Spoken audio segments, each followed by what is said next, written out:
ಚಿತ್ತಾಪುರದಲ್ಲಿ RSS ಪಥಸಂಚಲನ ವಿಚಾರ ಇನ್ನೂ ಕೂಡ ಸಸ್ಪೆನ್ಸ್ ಆಗಿ ಉಳ್ಕೊಂಡಿದೆ. ಶಾಂತಿ ಸಭೆ ನಡೆಸಿ 28ನೇ ತಾರೀಕು ಶಾಂತಿ ಸಭೆಯ ಅಂತಿಮ ವರದಿಯನ್ನ ಸಿದ್ಧಪಡಿಸಿ ಅಕ್ಟೋಬರ್ 30ಕ್ಕೆ ವರದಿ ಸಲ್ಲಿಕೆ ಮಾಡೋದಕ್ಕೆ ಕೋರ್ಟ್ ಸರ್ಕಾರಕ್ಕೆ ಸೂಚನೆ ಕೊಟ್ಟಿದೆ. ವರದಿಯನ್ನ ಆಧರಿಸಿ ಪಥಸಂಚಲನ ಭವಿಷ್ಯ ಈಗ ನಿರ್ಧಾರ ಆಗುತ್ತೆ.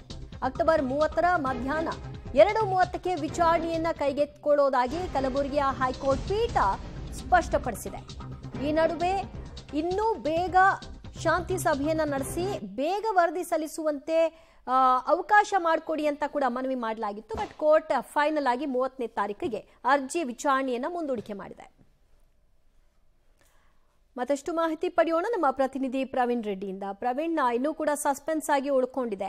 ಈ ನಡುವೆ ಇವತ್ತು ಸಂಜೆಯೇ ನಾವು ಸಭೆಯನ್ನ ನಡೆಸ್ತೀವಿ ಅಂತ ಎಜಿ ಶಶಿಕಿರಣ್ ಶೆಟ್ಟಿ ಹೇಳಿರೋದ್ರಿಂದಾಗಿ ಅದಕ್ಕೂ ಮುಂಚಿತವಾಗಿಯೇ ವರದಿ ಸಲ್ಲಿಕೆ ಮಾಡುವ ಸಾಧ್ಯತೆ ಇದೆಯಾ?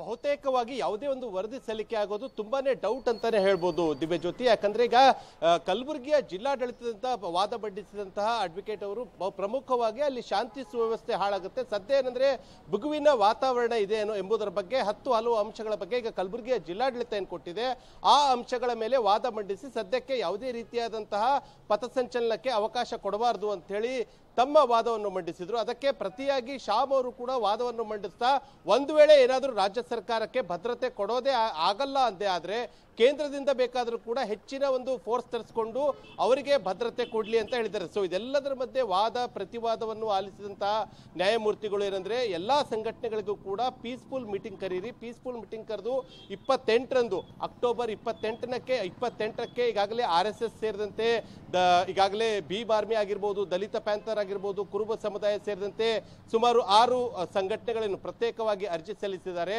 ಆ 6 ಅರ್ಜಿ ಸೇರಿದಂತೆ ಮತ್ತು RSS ಈ 7 ಜನರ ಒಂದು ಪೀಸ್ಫುಲ್ ಮೀಟಿಂಗ್ ಅನ್ನು ಈಗ ಕಲಬುರಗಿಯ ಜಿಲ್ಲಾಡಳಿತ ಅಕ್ಟೋಬರ್ 28ರಂದು ನಡೆಸಲಿದ್ದು, ಅದಾದ ಬಳಿಕ ಅಲ್ಲಿ ಪ್ರತಿಯೊಂದು ಸಂಘಟನೆಗೂ ಕೂಡ ಈಗಾಗಲೇ ಕೋರ್ಟ್ ನಿರ್ದೇಶನದಂತೆ ಈಗಾಗಲೇ ಸೂಚನೆ ಕೊಟ್ಟು ಒಂದು ಅಂತಿಮ ನಿರ್ಧಾರಕ್ಕೆ ಬರಲಿದ್ದಾರೆ.